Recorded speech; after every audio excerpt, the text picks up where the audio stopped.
Was it all worth it? Never. How did the world's strongest bodybuilder end up fighting to walk?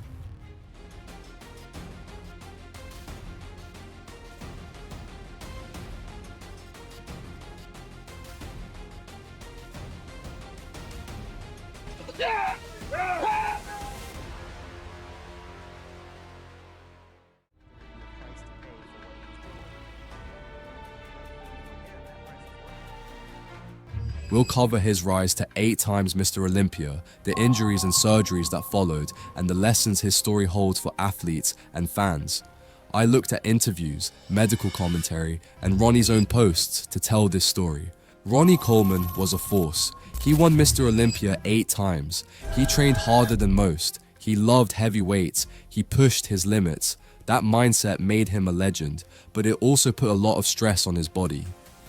You've also, since then, you've had a bunch of surgeries, and 13 so far.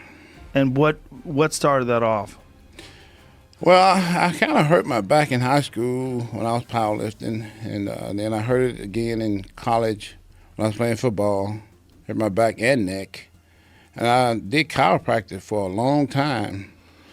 And then one day in the gym, I hurt it like in '96. I kind of herniated a disc. And I guess it just got worse over time. The first sign was barely noticeable, but it marked the beginning of a downfall that couldn't be stopped. At first it was back pain, then surgery, then more surgery. Over the years he had operations on his spine, hips and neck. Reports list about 13 major surgeries. And so 13 of those, huh? Now, 13 surgeries. Eight back, like 2 or 3 hip, 2 or 3 neck. Yeah, something like that. Yeah, because the first one was back, the second one was back, and then I think the third one was neck, and then back, and hip, back,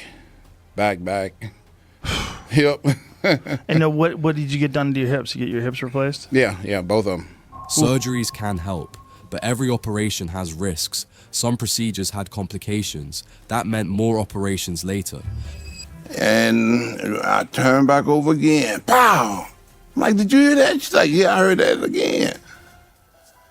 And I didn't think nothing of it till I went to the doctor 3 days later for a follow-up. He's like, man, those screws done broke again.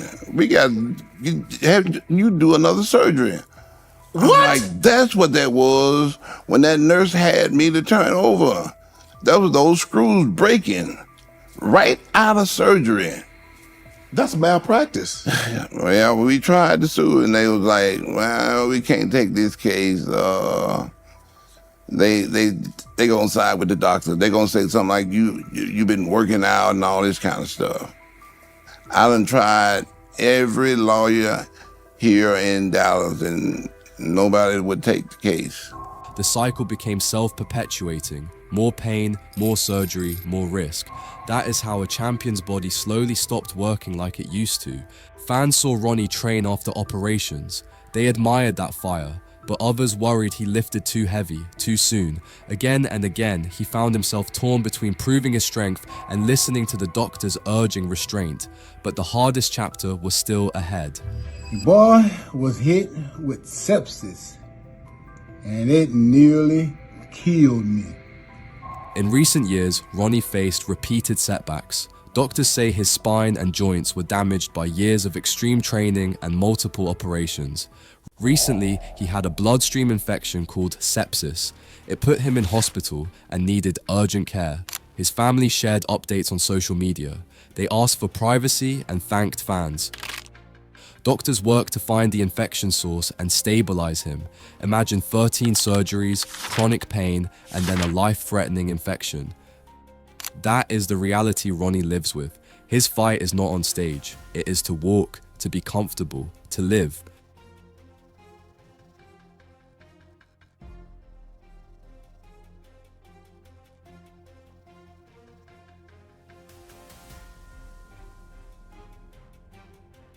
Still, Ronnie inspires. He posts short training clips and recovery updates. He shows grit, Experts say recovery after so many surgeries is possible, but slow and uncertain. So what can we learn? Lesson 1. Extreme performance can cost long-term health. Lesson 2. Surgery is not a simple fix. Repeat surgeries increase complexity. Lesson 3. Athletes need clear medical limits and expert guidance. The final lesson, legacies matter.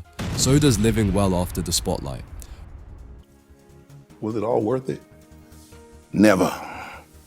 To this day, I said if I had to do over again, the only thing I would do is squat that 800. Ronnie's story is not only a downfall, it is also resilient. Fans still cheer him, he still shows up, he still fights to walk and train in ways he can.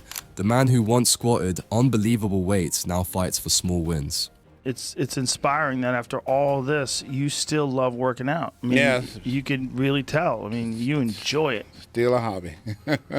Look forward to it every day. Does it give you any pause at all, knowing that you've been through all these surgeries? And Nah. no? You know, when you're doing something that you truly love, enjoy, and doing, that's what you look forward to doing all the time, So really, regardless of, how you feel, Of course, I'm still in pain and all that kind of stuff, but are you in pain all the time?